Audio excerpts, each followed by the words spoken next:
Hello,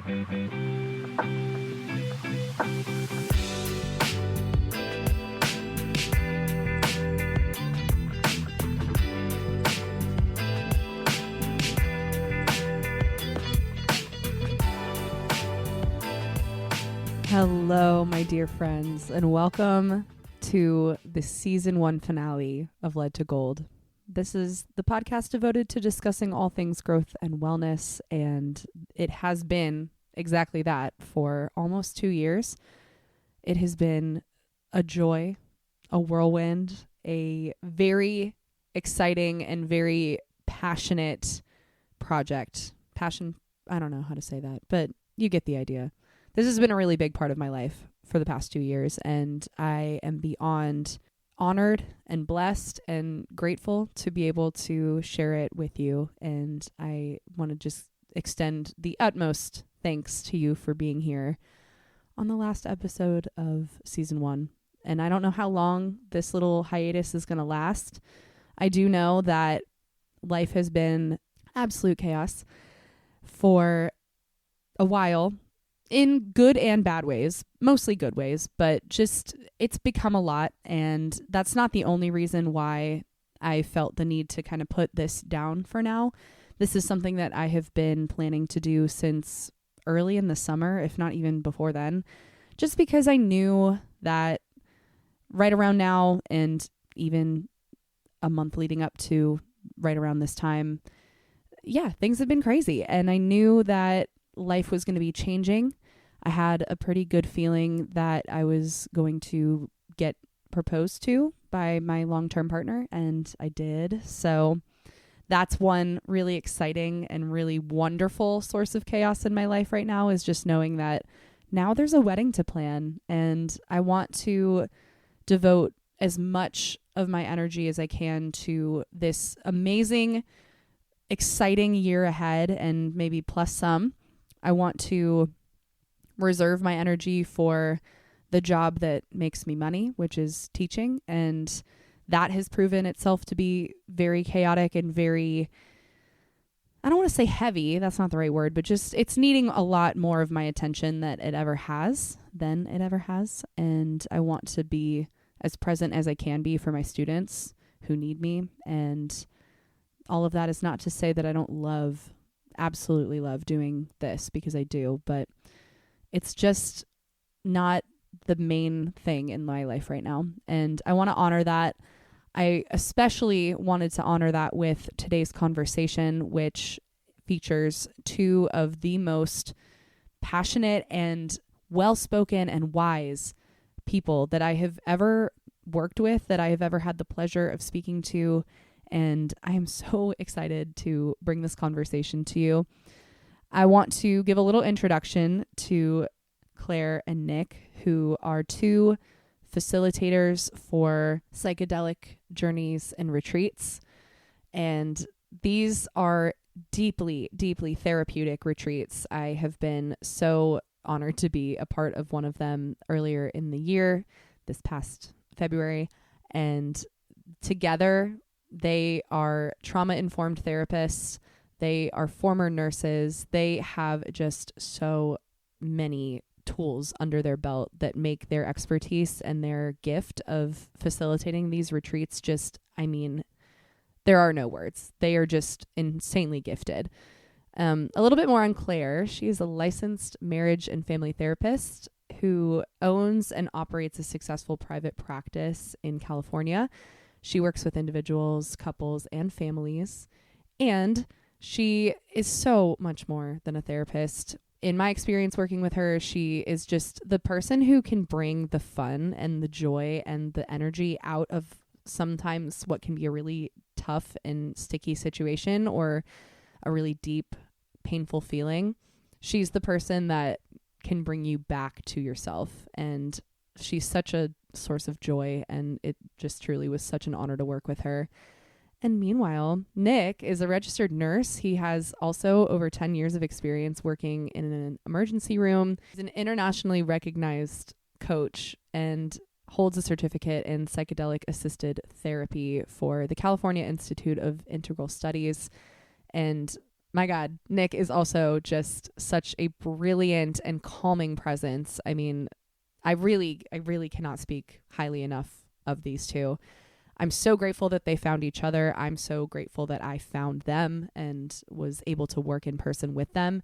And even more so to bring them here to discuss the power of ritual, especially for an episode that really calls for an ending of sorts. So I won't go too much further into what they do. I want them to be able to bring their own magic into this conversation. So I will hand it over to them here in just a few minutes. But before I do that, I just want to remind you of all the ways that you can support the show, the ways that you can get in touch with me if you are liking what you're listening to here. Maybe this is your first time listening. I want to super welcome you in. Thank you so much. Sorry, I'm going on a hiatus, but there are 49 other episodes of Lead to Gold that you can go back and listen to, and I hope you do. If you like what you hear on the show, it is the most immensely helpful thing if you could take a moment to rate wherever you're listening, or even share with a friend who you think might gain something from the conversations that we have here. And in addition to that, if you like the conversations, I also run a blog. This is also going on a mini hiatus. However, I do think this is something that will it'll be easier for me to return to it when I have a little bit of space, when I have something I want to really say and share with the world. So that is also active. There are over 60 blog posts over there. All of the things that we discuss on both the podcast and the blog are really centered around wellness and growth and deeper learning and introspection. And if you like that, I have more of it. So all of the links for all of the things are in the show notes. The final thing I'll mention is if you just want to stay up to date, one thing that is not going away ever is my monthly newsletter that I send out to subscribers of Lead to Gold with all the updates. And every single month it includes an exclusive Spotify playlist that tries to kind of merge like the general vibes, the collective, what are we feeling, what are we going through, and whatever zodiac season we are currently in. So my Scorpio one just released, but if you sign up for emails when you listen to this episode, you will get the upcoming Sagittarius playlist when that season begins in a couple weeks. So that's that. All that to say, you guys, it's a new moon. It is, I mean, if you're listening to this when this episode comes out, we have just dawned on daylight savings time ending. So our days are getting a lot shorter. It feels like it's time to wind down and come into ourselves. It feels like it's time to return to our bodies, to our intuition, and just figure out how we can become closer to our inner world, our inner landscape, how we can feel more at home in our own bodies. So that is what this conversation is all about. I'm going to stop yapping for now, but if you stay to the end, I do have a fun and special and potent cleansing and ending ritual that I would love for us all to join in together. So stay tuned for that. And in the meantime, I hope you absolutely love this conversation. I'll see you on the other side.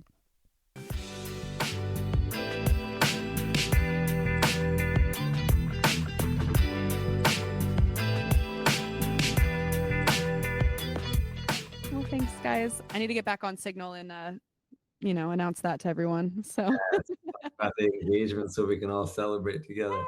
yeah, I know I talked about it a little bit while we were out there, so I gotta update.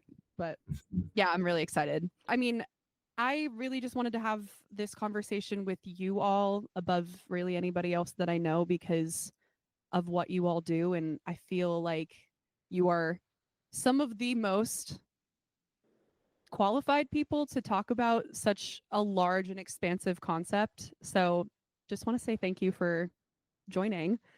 And just to kind of contextualize the conversation, what life was like for either of you, both of you, before you really started the work that you do now. Yeah, I guess we can start there. What was life like before all of this? It was a little different for each of us. Nick and I met in school, but before, it was a graduate certificate program in psychedelic therapy and research that we did in 2020. Before that, I had been a therapist for a little over a decade, and I specifically did trauma work, trauma-informed work, and then worked for like San Francisco Special Victims Unit and kind of in a bunch of different areas, doing hands-on kind of in community work, so in private practice, and just got interested in psychedelic work kind of through my own exploration, and then eventually wanted to dive deeper and go and kind of study these medicines as tools, which is where I met Nick, who was coming in from a different background. I'll pass off to you. Yeah, I was coming in from working in the emergency room in San Francisco for 10 years, and I was rapidly burning out in that work. And I knew I wouldn't be able to keep it up forever, so I started kind of feeling around into other areas of nursing. I worked in hospice for a little bit and wondered if that would be the place for me, and it wasn't. And then I worked at San Quentin Prison for a little while to see if that would feel meaningful, and it didn't. And then kind of by accident, I got a job in a clinic that was primarily doing treatment for pain, but they had this side program using ketamine as a therapeutic intervention for people with really severe suicidal depression. And that was the place where I really realized that this was the type of work I wanted to be doing, and what sent me back to school, which is where I met Claire. That's amazing. And it's crazy to me how it kind of came around full circle like that. I mean, I assume now you feel like there's more of a purpose in the work that you do. Like this, to me, at least from what I can tell, feels like kind of what you were meant to do. Absolutely. Oh, yeah. Yeah, it brings together so many things.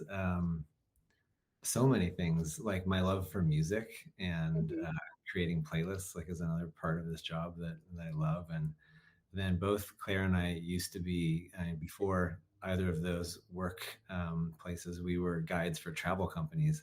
Oh, So, it was a long time ago, but it was a big part of my life. For like 10 years, I was on the road, taking groups of people on hiking and biking trips. And so running these retreats really feels like, getting to practice that, like the art of holding a group together for a week. Right. So yeah, it really brought together a lot of things. Yeah. That's so cool. I love that. It's so, I just love the synchronicity between the two of you also, because you did that separately, right? Oh yeah. Yeah, that's so funny. Oh my gosh, that's amazing.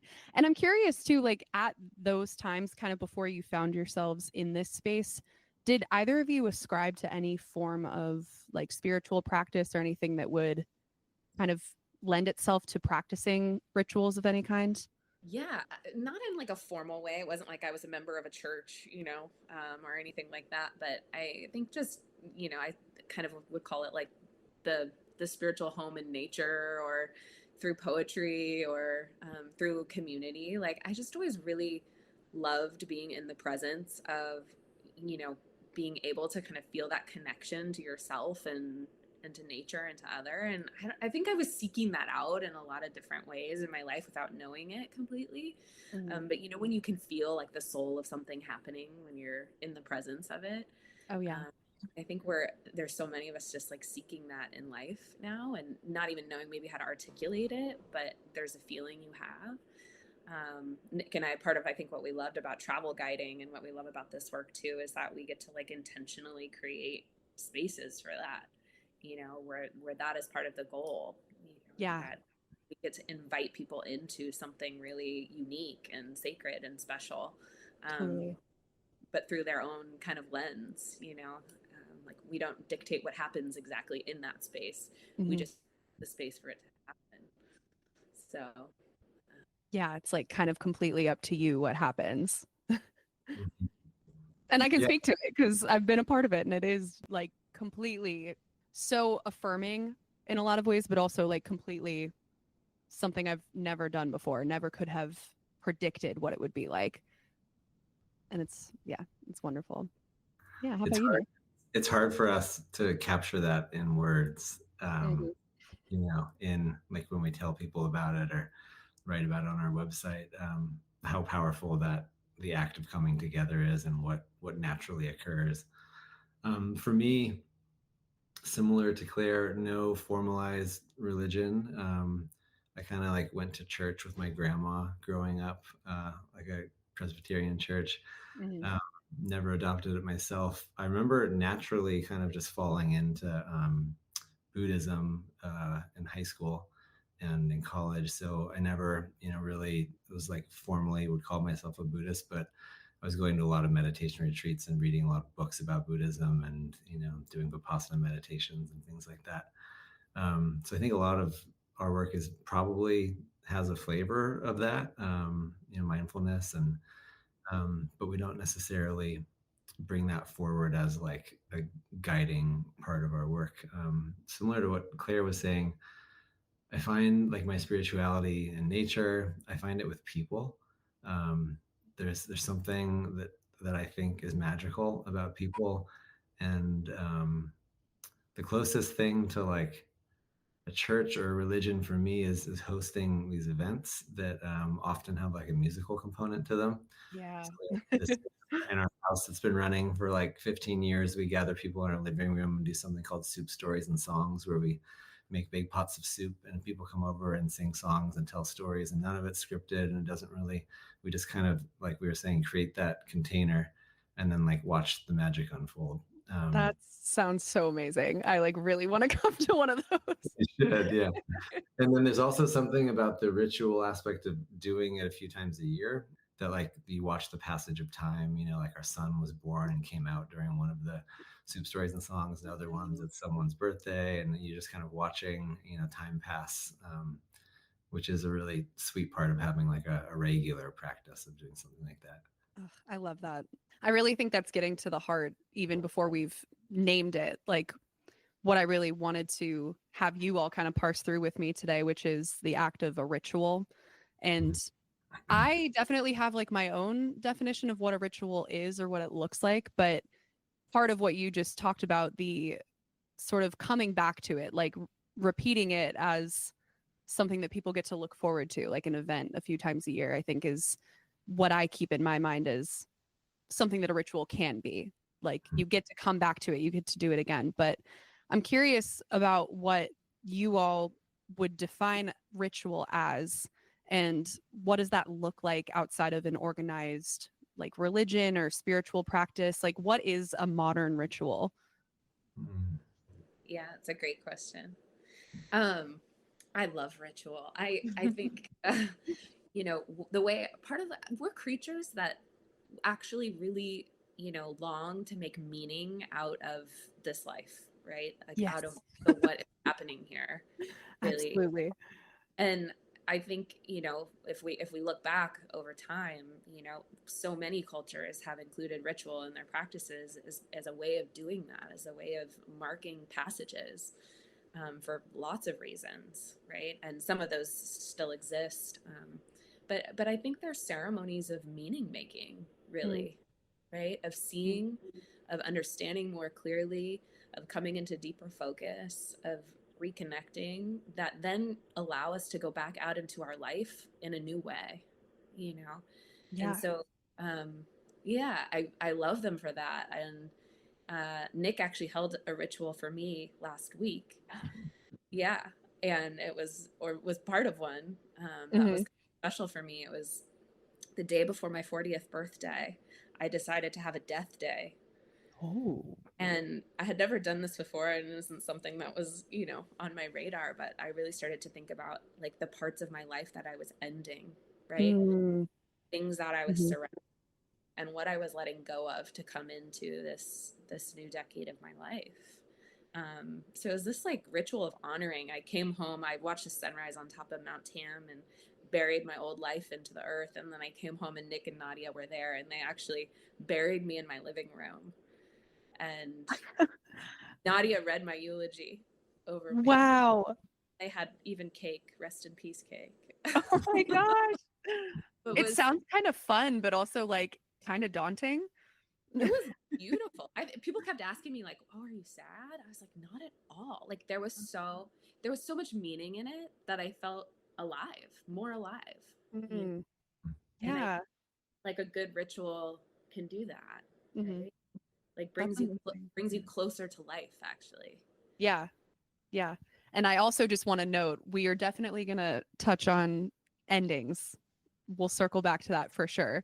But I had seen a little bit of you posting about this death ritual, and I was extremely intrigued. So I feel like it's perfect timing to be talking a little bit about that. That's amazing. I love it. Yeah. A lot of this maybe centers around like honoring our grief, like saying goodbye to that part of your life, and makes me think of Francis Weller and how well he speaks to that and creating ritual. And Claire, while you were talking, I was thinking about how, yeah, I've never really subscribed to a lot of like the rituals that exist in organized religion, and I've kind of like had to create my own. So there's like a loss in that I'm not like tied to something that has like a richer, deeper, longer history. But I love like the act of creativity of getting to kind of like create our own rituals that feel meaning to us. And one of them for me is on my birthday every year, I hike up and over. It's like a 14-mile hike up and over the mountain from where I live to the coast. And doing it every year, there's always something different. You always feel different. You always kind of remember what it was like when you're doing that hike last year.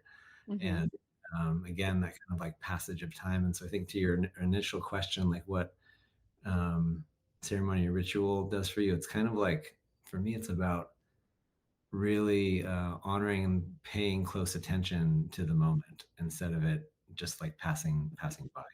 Right. Yeah. And I think maybe part of that too is how we've mentioned doing it multiple times over as time passes. Is I feel like part of that is also noticing what's different when you do it again another time. Would you agree with that? Like noticing the different things on each birthday. I think that's so cool. I love it.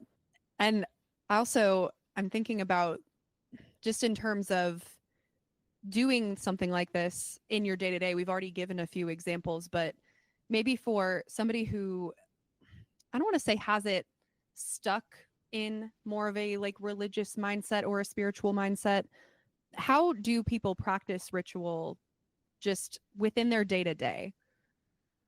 Again, I know we already had a few examples, but like if they were interested in maybe just trying it, something short term or something simple, what could that look like?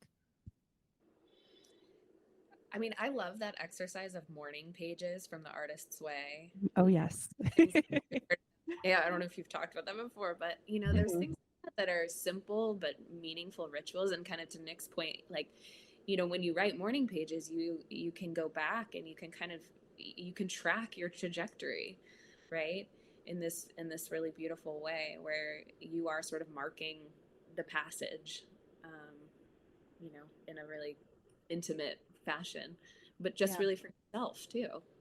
Like rituals that always mean there's a lot of people there can be very personal and individual for you as well. Yeah, totally. So just like starting the day with that. Yeah. Love it. In terms of ease of ritual, I love like the act of coupling things with things that you already do. So I have this practice of like when I brush my teeth in the mirror in the morning, I like try to like say nice things to myself. Oh yeah, I remember talking about that with you. And then I hung this little bracelet on the turning signal of my car so that right before I'm going to start my car, every time it kind of gets in the way of me putting the key in the ignition, and it tells me to just like take a little breath and like acknowledge the moment before I start driving. It's little things like that. I go to the gym every morning and I listen to gospel music in my headphones on the way there and on the way back. And that's like a little church for me. Yeah. I love that. Like a little low key church. Short term, Yeah. So I know we were talking too about your lives kind of led you in this direction of practicing ritual more intentionally, I suppose, and with community, which we'll definitely also get to the aspect of community. But what have you noticed has changed within you or in your quality of life since giving more intention to this practice, whatever it may be? Because I know you guys have multiple practices that you like to do.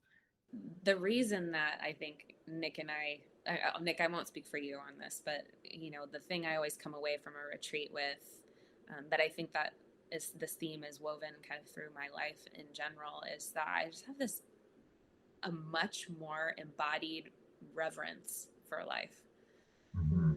Like this deep awe and wonder of like, wow, it is so incredible to be human, and there's so many experiences happening here, and at the same time, like, there is so much oneness, there's so much sameness. And it's fascinating to watch as many journeys as Nick and I have seen over the years, and continue to see, and no two ever alike.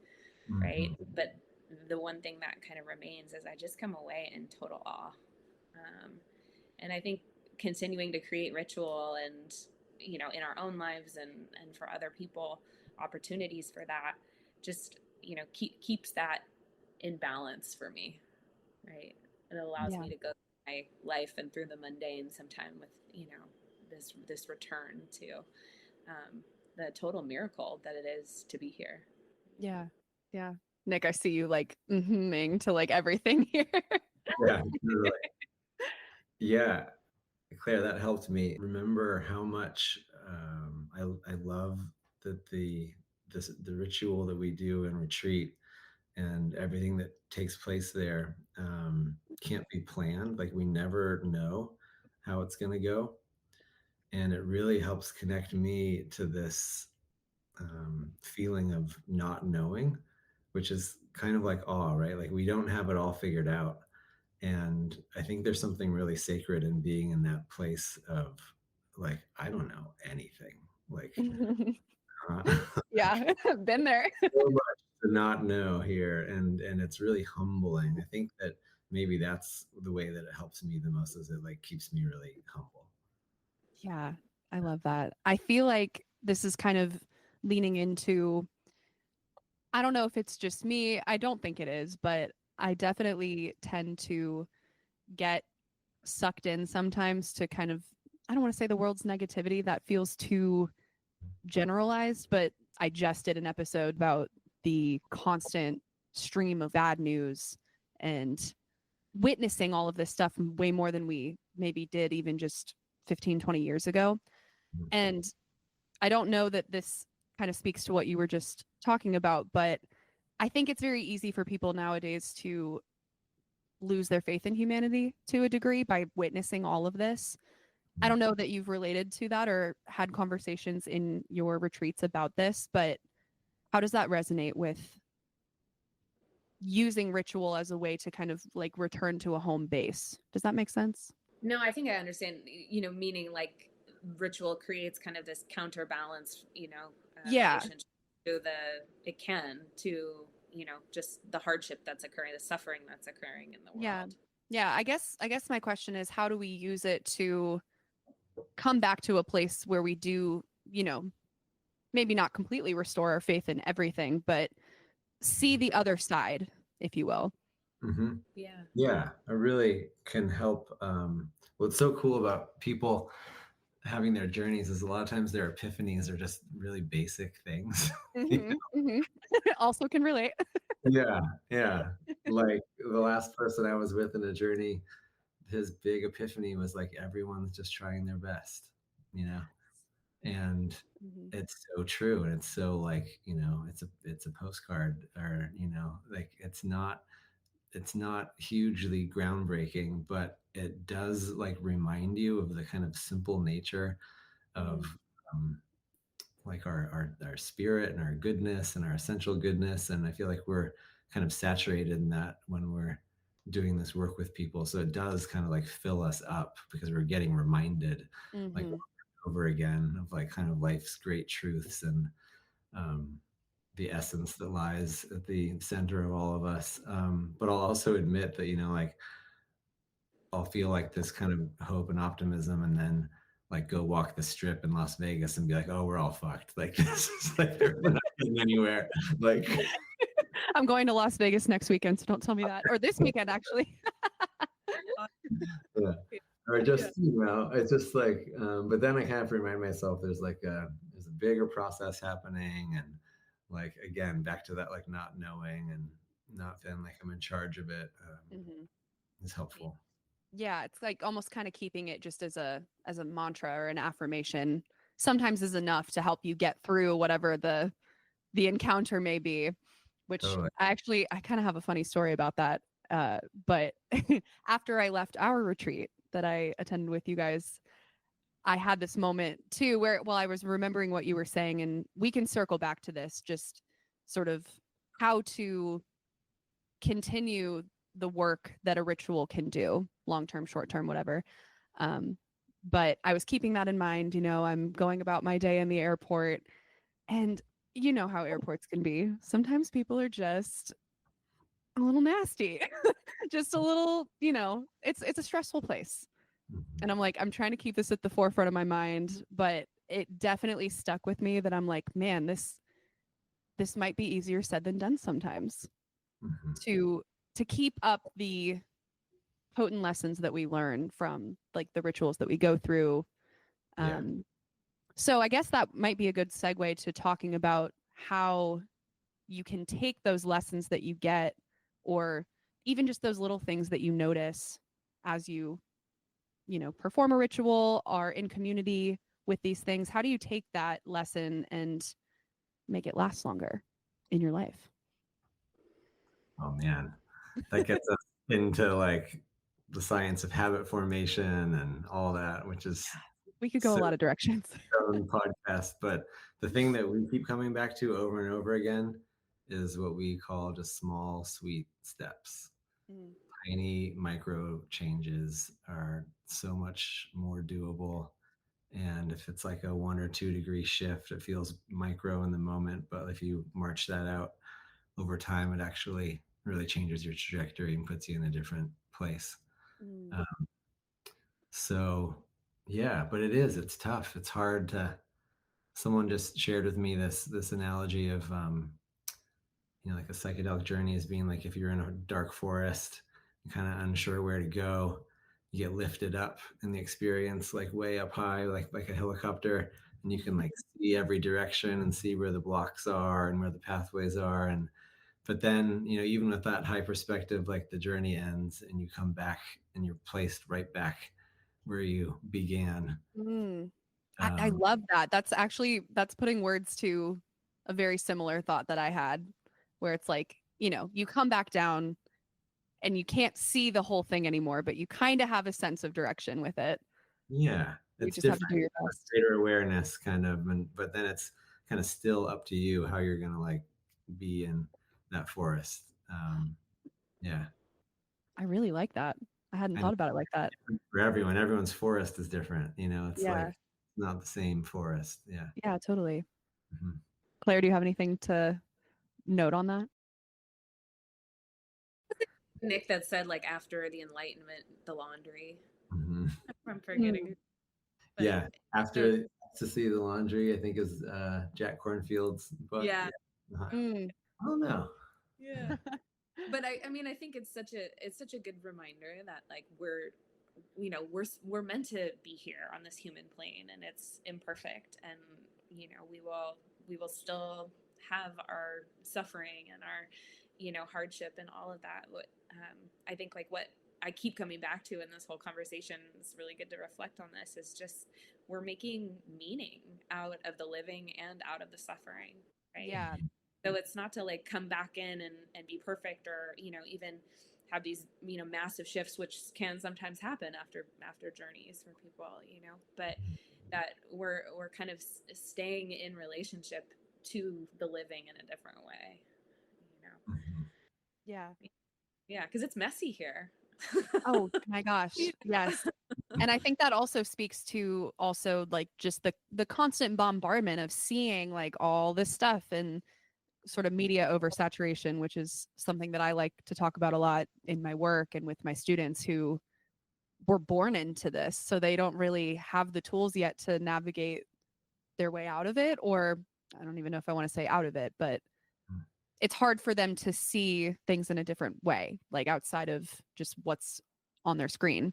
It's quite interesting, but I'm curious to, like, maybe even just on that note, how can you, we sort of talked about this, but how can you introduce mindful practices to someone who maybe has never done anything like this before? Like, where could you start? I mean, I know a lot of people who get a lot of help and usefulness from just the apps, like Waking Up app as like a guided meditation practice. But I always come back to, like, when I work with people individually, like wanting to access their own creativity around what feels meaningful to them rather than like prescribing them a mindfulness, Mm. you know? No, that's a very good point. For some person, it's going to be like playing a piece of music and moving to it in the morning. And for someone else, that would be like the stupidest thing in the world. And, sitting meditation, even for some people, is just really not the thing. Right. But something that cultivates awareness, I think it's just, yeah, it's going to be different for everyone. Yeah. Yeah, that's a good point. I love the idea of like found objects, kind of like bringing things into your life, kind of like Nick was talking about the bracelet on, his ignition, but it's like, you can find objects of meaning in the world and bring them into clearer focus, so maybe it's like you find, I don't know, some plant or flowers that you want to bring into your home, and then the like seeing of that over and over becomes a reminder. Yes. Yeah, which is why I think we love art, and why we love beauty in these ways too, is like they're reminders of the sacred. Yeah. So yeah, we get absolutely. revisiting that place, and so even something as subtle as like we might already be doing that. It's just naming it, noticing that it's like, oh, yeah, I do buy flowers at the farmer's market every Saturday and put them around my house, or like, oh, that actually does bring me a lot of joy, and I didn't even really realize that I was doing it. Yeah, that's a really good point too. Yeah, those things that you're naturally drawn to. Yeah.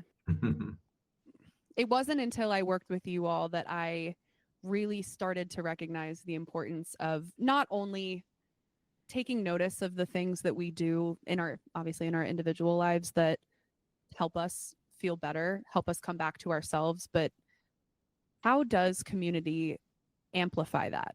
I feel like for some people it might be intimidating to bring a lot of this into, a communal space, to share this with other people. Oh, yeah. Yeah. That was when we were designing our new website. Like, one of our big questions is like, how can we try to put into words the value of doing this with other people as opposed to doing it alone, in a way that didn't like try to sell people on that idea. Because the truth is, like, everyone who comes away from the retreat experience having it be shared came in with some apprehension about doing it in a group, and then left saying like, I can't imagine that without the group. Yeah. So one of the pieces, I'm sure there are many, that first comes to mind is how important normalization is. So if someone has kind of a challenging experience, if they do that individually with a guide, and the guide says, oh, this is, quite normal, and this is like kind of to be expected, they might not really believe it. But if they do it in a group and they're hearing other people kind of share similar challenges, or how it's kind of turbulent at times, it really normalizes it and makes you feel not so alone.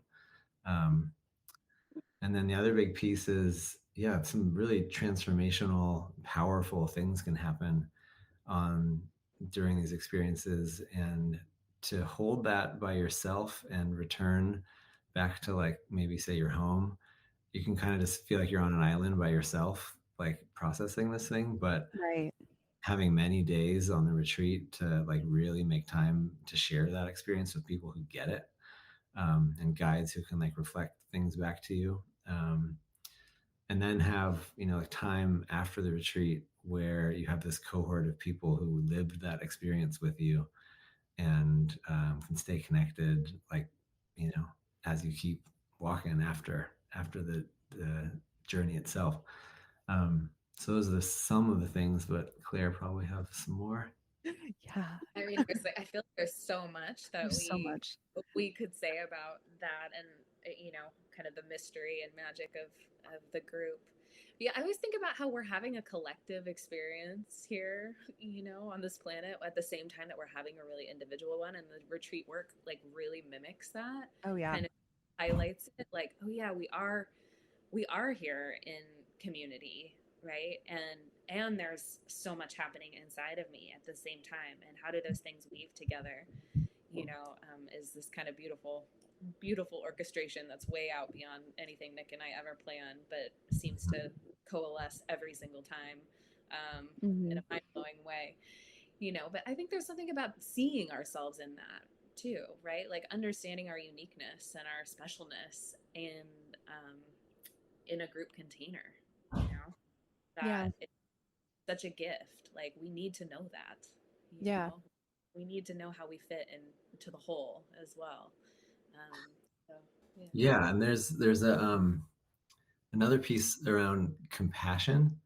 I think of the times where, like in the journey space, there's been someone who's obviously kind of having a hard time, or someone else that's laughing, and then someone else crying tears of joy, and it's all kind of happening in the same space together. And in that kind of expanded state, I think there's this thing that comes forward for people of just oh, like we all have so many different emotions, and like seeing it externally helps normalize like the internal process of everything that's happening. And so that's kind of yeah, again, like this like sharedness to it, not being so alone in it. Right. Mhm. I can definitely say from my experience with you all and with our amazing group, oh my gosh, I miss them all the time, I was blown away at the amount of connections and like key words that kept coming up, not even during the actual journey, but beforehand. It was like as soon as we were meeting each other, we were finding these synchronicities between one another. And I know that there's no way to really explain how that happens, but there's such a element to that you just can't get from practicing this on your own, which to me was kind of the takeaway of like, wow, doing that with others versus with me, as intense as it was. And as, there were certain times in it that I was like, man, I feel like a blubbering idiot right now. And I would love for like nobody to be witnessing me. But I also was able to recognize just how necessary it was, because I'm like, these people are literally experiencing the same elements of this as I am, which it was mind blowing. Like you said, I mean, it's crazy how that happened. There's also, I'm just remembering now, like, I mostly hope people know that term, the mycelial network, the way that mushrooms Yes. grow around, and they all kind of interconnect, and they share resources back and forth through this system. And you were needing to leave the retreat early, catch an early flight, and the group came together to just like pay the cost of your flight change so that you could stay for the entire retreat. And I thought that was like such a sweet I will never forget.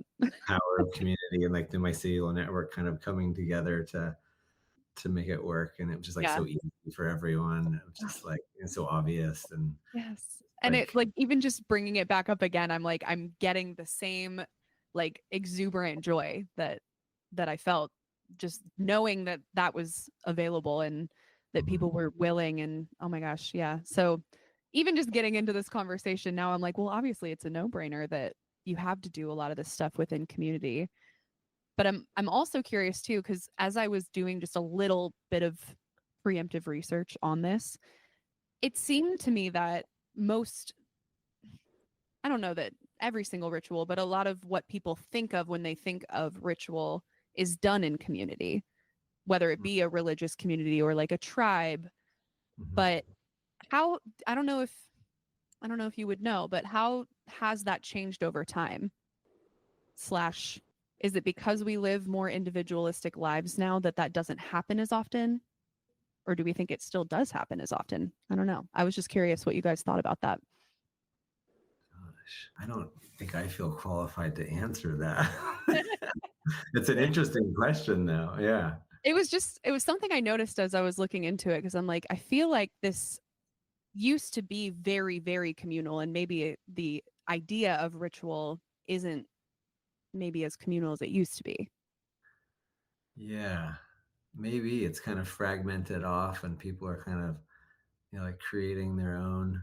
It does feel like a lot of people in my community are kind of like having to invent their own kind of religious Yeah. practices that work for them. And kind of like I said Yeah. earlier, I think that there's beauty in that. And there's also maybe something that's lost because it's kind of everyone on their own. Yeah, you had said something earlier about the like the creative aspect of it, which can be really fun. I've talked on my podcast before about how I like kind of the idea of spirituality because you're not tied down to one set of rules or codes, and you can kind of have fun with it. But then that also gets into the conversation of like, am I culturally appropriating? Like, how does that all work? I don't know. I didn't know if that was anything that you guys had ever discussed in your work, but yeah, just something I noticed. Yeah, something I've thought about a lot, but I don't know if I really have like clear ideas around it. But it does, in some sense, it's kind of exhausting to like have to make up your own like religious practices all the time or ceremonies, as opposed to like stepping into a church and like, here I am, and I can just kind of be a passive participant until something works for me. What would you say? Form of spirituality, though, is that we are all coming into our own unique journeys, right? And we have way more options than before, where we used to have these codified practices that were kind of markers of of our lives, and some of them we've kept, right? But then there's this way that I kind of like the mystery of, it's like you might have a conversation with somebody that leads you to read a book, that then leads you to listen to a podcast, that then leads you to a forest. And then, just like the way that you get to kind of choose your own adventure, into your spiritual life, which is what I think actually this generation is sort of choosing, right? As like, we're not returning to the church in the same way, right? It's like it's a create your own experience here. And mostly we think a lot about,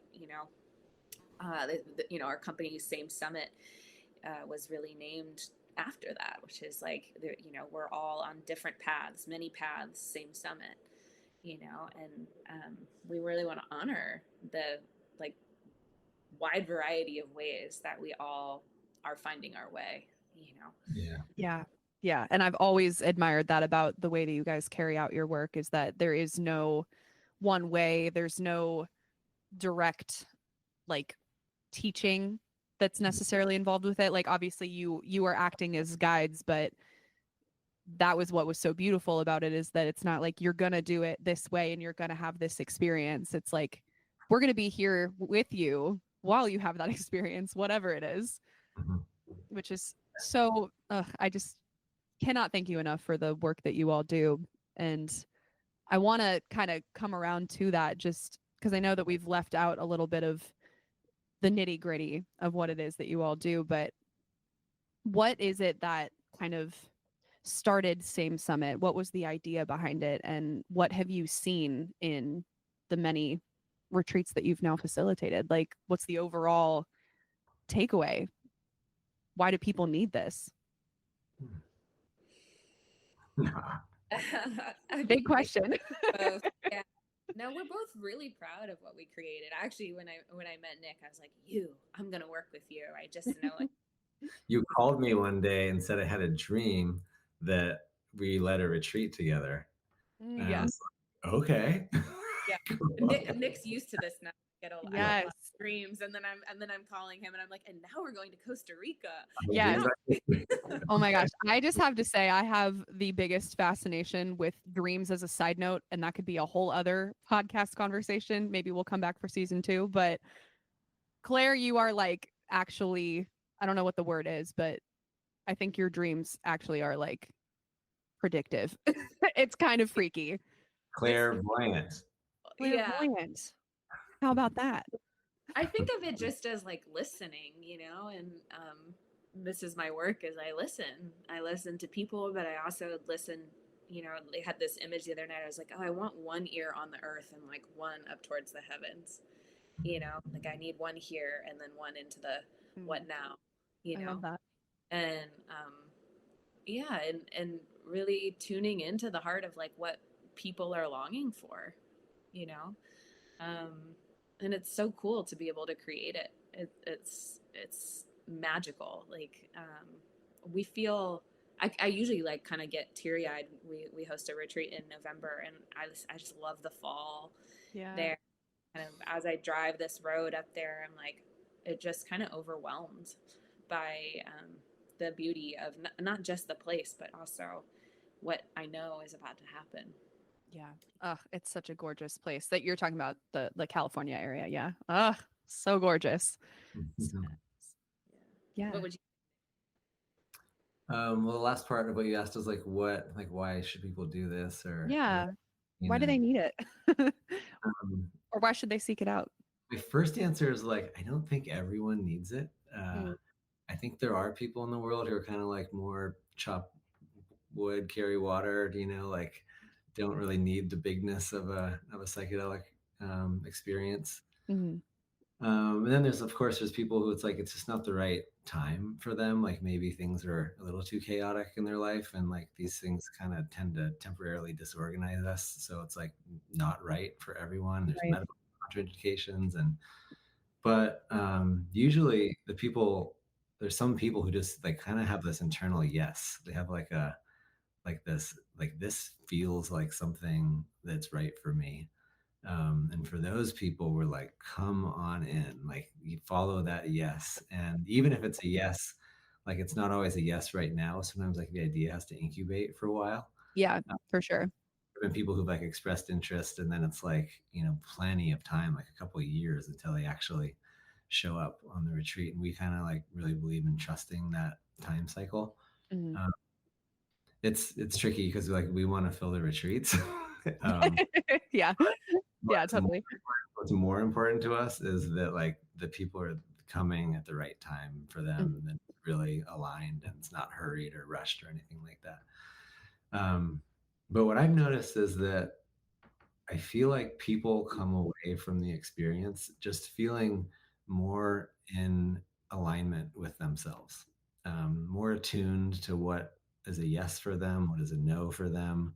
And as they get closer to that like inner alignment, the rest of life starts to get a little bit easier to navigate. And not that life is ever completely easy to navigate, but it really again speaks to that idea of like what Same Summit is all about, like many paths, same summit, like finding kind of your own path or your own alignment, and then like letting the magic unfold from there. Yeah. Yeah. That would be kind of like the nutshell thing that I think we like seeing what people come away from this with. Totally. And it's been, I mean, I haven't been super active like in our groups conversations post retreat, but I'm sure you guys are still hearing from people that you've seen and like even in years past. And are they still are they figuring things out still to this day, even like months, years later? Like, have you heard people talk about that? I mean, just today on one of the threads, someone wrote us and showed us pictures of their daughter's wedding, and talked about how like her ex-husband was there at the wedding, and normally this was a major trauma trigger point for her where she became totally dysregulated. And she reported that to the group, she said this all to the group, like, I just wasn't triggered. I was like really kind of indifferent. I was in my own power. I like felt love for myself. I felt for love for other people, and I wasn't like wasting energy on like that thing. And yeah, back to the community thing, like having a group to report that to, and like having everyone else celebrate it with her. And it's just like, yeah, it's so important. Yes. I love that. And good for her. Oh my gosh. That's just a nice thing to hear. Like I'm in my power and this is good. That's amazing. You want to talk about the skipping, Claire? Oh, yeah. Yeah. I want to know about that. I feel like maybe I did, but I'm not remembering right now. sweetest. In one of our retreats, there was just this really simple, beautiful moment where somebody had to get up and go to the bathroom, and they skipped across the group space. We were in this big kind of air temple, and skipped, and it became this practice that then was adopted by the other retreat participants too, of skipping in different places in the world and skipping in their own lives. And so we've gotten videos of people, like we got one of people in London today skipping, and it's just so cool, to see That how is the so ripple of fun. this work gets to, move out into the world. We have people skipping on the playa at Burning Man. We have people skipping in the Salesforce, park. Like, so neat to see kind of how the work can move out and touch other people's lives too.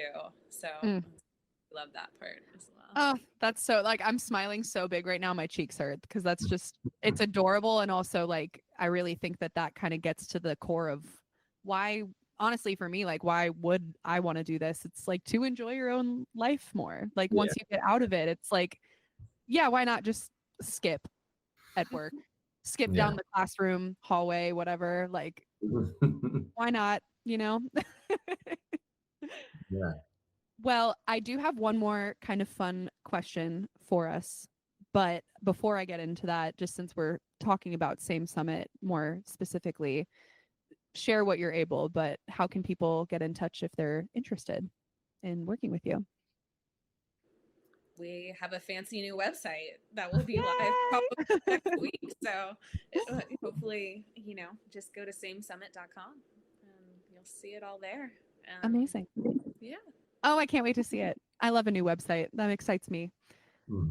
Okay, so my last question is from We're Not Really Strangers. Have you ever heard of this game? No. Is it like a card? One of those card games? Yeah. I really think you would both love it. It is a big card game that you're supposed to play with strangers to get to know them better. But it gets deep. So you got to be like ready sometimes for like these deep questions. And you can answer as much or as little as you want. But I have a healing expansion pack that I thought we might just pull a card from and we can talk about it. Fun. But it's on my bookshelf, so I have to go get it. 1 second. So I always pull these at the end of every episode, and then if you want to journal about it or just chat, that is the purpose. So I'll find a good one for us. Ooh, okay. This might be a little bit subjective, but maybe we'll say back before Same Summit was your work, back before you were facilitating journeys for people, but what do you understand now about the healing process that you didn't before? I think over the years, what becomes clearer and clearer, and Nick's heard me say this before, is that love is the most healing force in the universe. That, say more. Yeah. I think I've said, like in my therapy practice, like on some level, I have to fall in love with people in order for things to change. Like, there's something in that relational component, that actually is like where the fabric, comes into form. Right. Yeah. And I love that about this work too, is the reminder, the return to our essential nature. So I think it sounds so simple and kind of cliche in a way. It's like, oh yeah, love, right? But I think I just have a deeper understanding of that now, like of what that really means, and getting to see it over and over again, just continues to reinforce my understanding, and really, really cool. Yeah, I just got to say it's got to be amazing to be able to witness that, like with virtually every retreat that you do. Like that's just such a core facet of it, is like the overabundance of love. Like it is just everywhere the whole time. At least in my experience it was, and I'm so happy that you all get to witness that and facilitate that, because it's just like the greatest thing ever. That's the only way I can say it. Yeah. Yeah, not just the love that we're receiving from other people, it's the love for ourselves, Right. right? Yeah. That Totally. maybe people are discovering kind of for the first time, or just beginning their journeys of deepening into that. So yeah. It's amazing. How about you, Nick?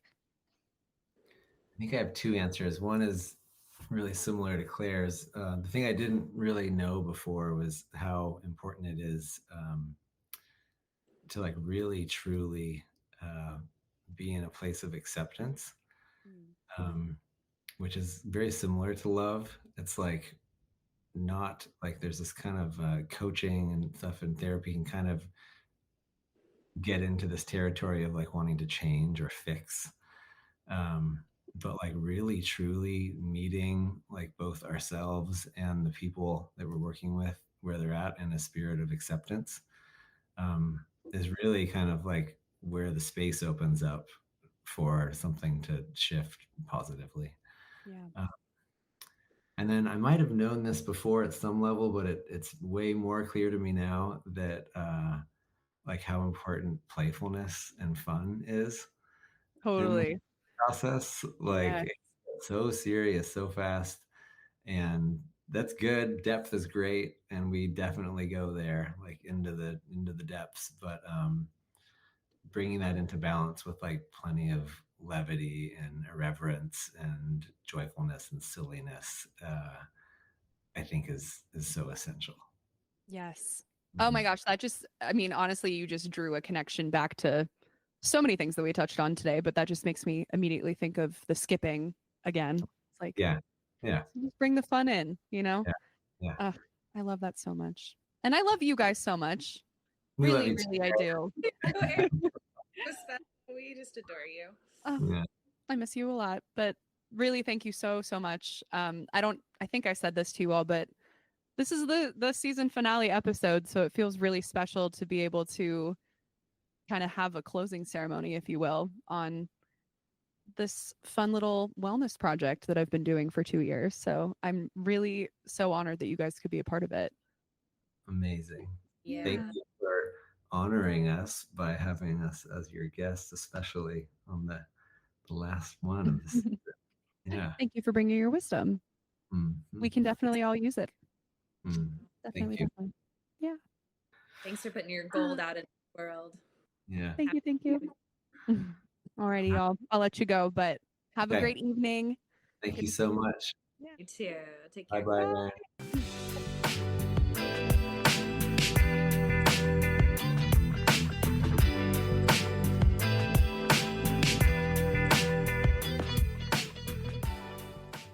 Okay, it's me again. Hello, and welcome to the official wrapping up ritual for this season of life. For me personally, it is the ending of the season of Lead to Gold. It is the ending of my dating phase, if you will. I paused there because I'm like, what do I call that? But freshly engaged. It is the ending of a lot of things. And if you are listening to this close to the time that this episode comes out, we are about to enter into a new election cycle. I think I mentioned this at the beginning of the episode, but we have just come into a new lunar cycle. We are ending out the fall. We are starting to feel the chill of winter if we're in the northern hemisphere. There's just a lot of signaling toward, hey, there are some things that might need to come to a close right about now. Maybe that's not the case for everyone, but if it's the case for you, I wanted to present us all with a little ritual that we could practice, that we can take today and set ourselves up well for this next iteration of life. And there's a few options here. I like options, especially because I'm a little bit of an astro hoe, as you guys well know. So I always want to include some things that will work depending on the sign and the element that you most relate to. So you can do any of these. You can do all of these. You can do the ones that don't relate to your element. But the way that this will work is by introducing the setup, the things that you will need, the resources, the elements that you'll be working with, and then I will set us up with a meditation at the end that we can listen to while we carry out this ritual. So, for my fire sign people, you will need paper, maybe from your journal, maybe from the back of a receipt. It really doesn't matter, but you will need a piece of paper and a pen and a safe place to light a small fire. For my water sign people, you will need a shower or a bowl of water or a nice, clean place to do some actual physical body cleansing. For the earth signs, you will need something to write on and something to write with, just as the fire signs will need. A place on the earth, maybe in your backyard, somewhere that you can legally dig a small hole, and you will also need something with which to dig that hole. And then finally, for my air signs, all you need is your breath and perhaps a breathing practice, a breathwork practice that you gravitate toward. So if you want to pause here, if you're ready and you want to gather your materials and come back to this, now would be the time. And in a moment, we will begin the opening meditation, the things to think about, and what to do with your materials.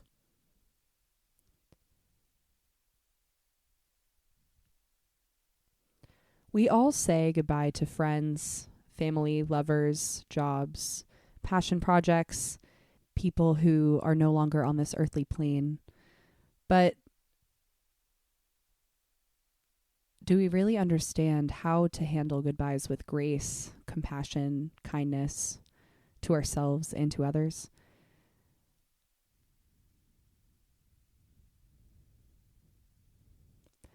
Endings are a process of disengaging from a role that has been central to your identity. It's a period with many ups and downs. They might include conflicting feelings, unresolved anger, guilt, and there is a process, this in and of itself is a process that many go through as they take leave of whatever it may be. We may experience doubt.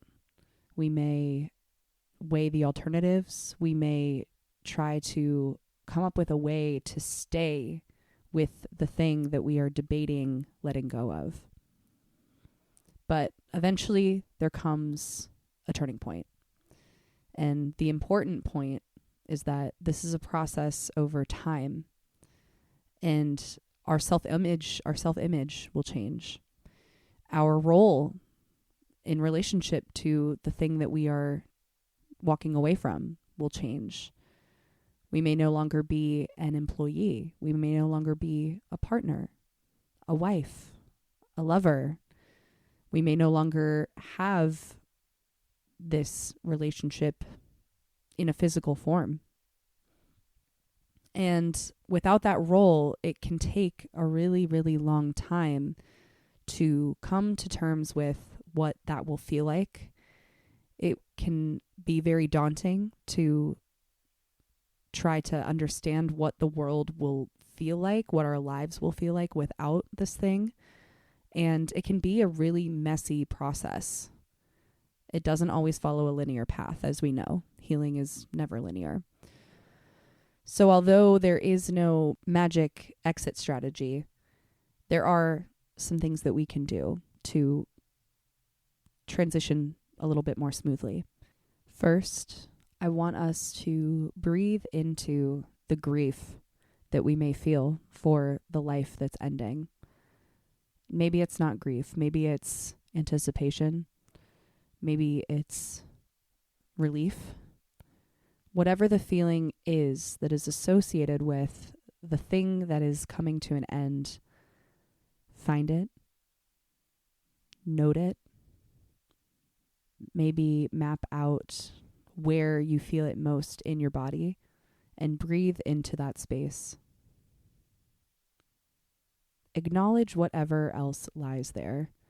Acknowledge any additional emotions, any overthinking, any chaos that's been buzzing around this emotion. But most importantly, just take a moment to appreciate it. Take a moment to bring it into your present moment. Make it as real as you can.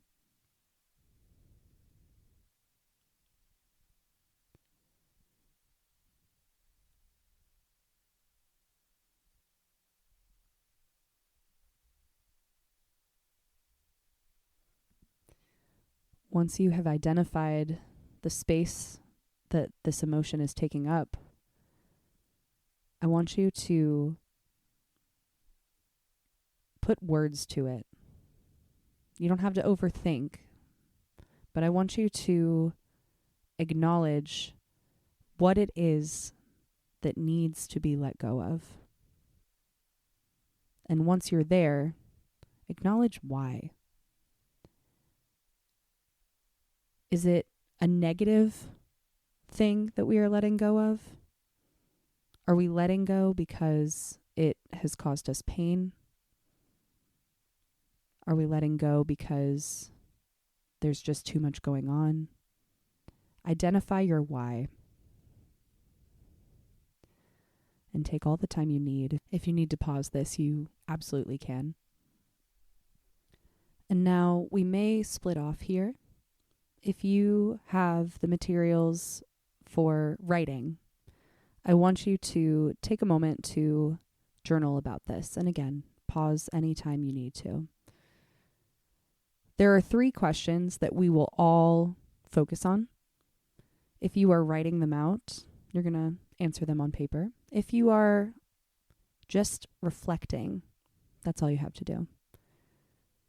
So, first thing, what has holding on to this person, habit, belief, situation, career, whatever it may be, what has holding on cost you?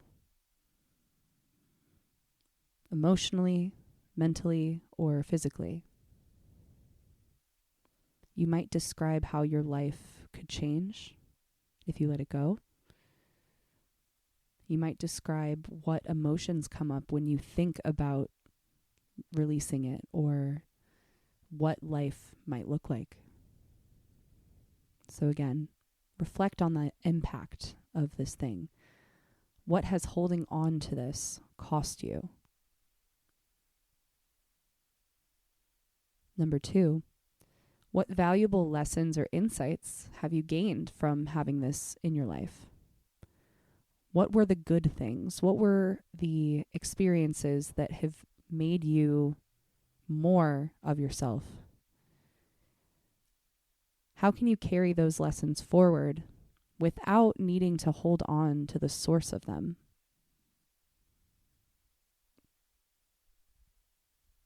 And finally, imagine a version of yourself that has fully let go of this thing. What would that person's daily life look like? What will your new life look like? How do you feel? And what new opportunities, what new experiences become available to you? If you have time, you may even choose to write about the steps that you would take to move toward this vision.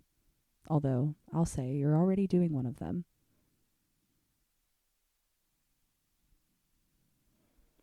So, you're writing or you're reflecting. If you want to do the writing process without needing the actual physical paper for this ritual, feel free. And here's our next step. Here's where we will split off.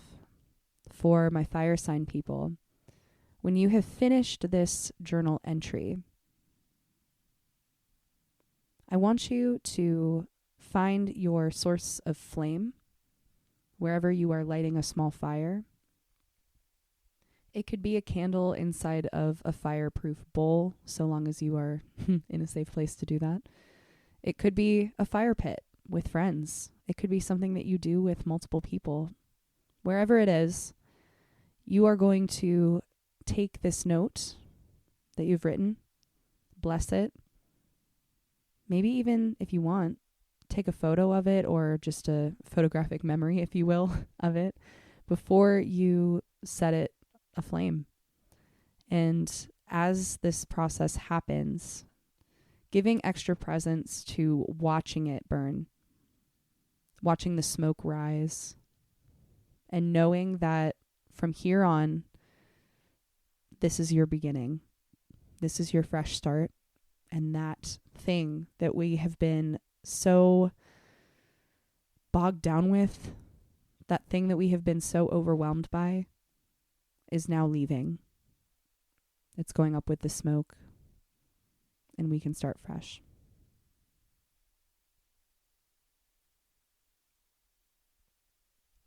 For my earth sign people, similarly, you've written all of this down. And I want you to take this note. This might take some time. You might not be able to do it right now, but you're going to take this note to a safe and sacred place, sacred ground, somewhere that means a great deal to you. Dig a small hole, bury it in the sand, whatever strikes your needs. And you're going to bury it. Bury this note along with maybe any talismans or stones or anything that feels especially helpful to bringing this new beginning to life. But whatever it is, make sure that it is in a place that will be uninterrupted. It is in a place that the manifestation will be able to grow and feed on the soil. Make sure that it is a place that means something to you. But the burial will signify as, again, your new beginning.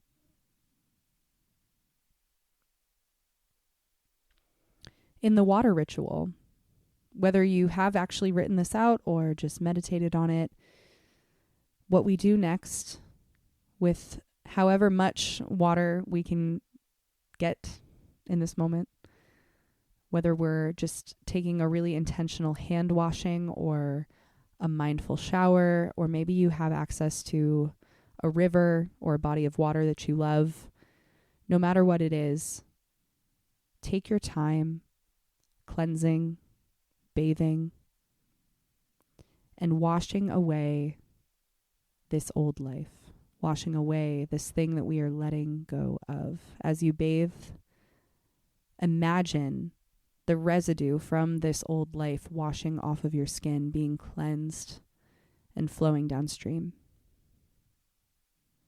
And take as much time as you need. And finally, for my air signs, as you find the breath work that works best for you, imagine that with every breath in, you are allowing the space, you are allowing a new life to begin.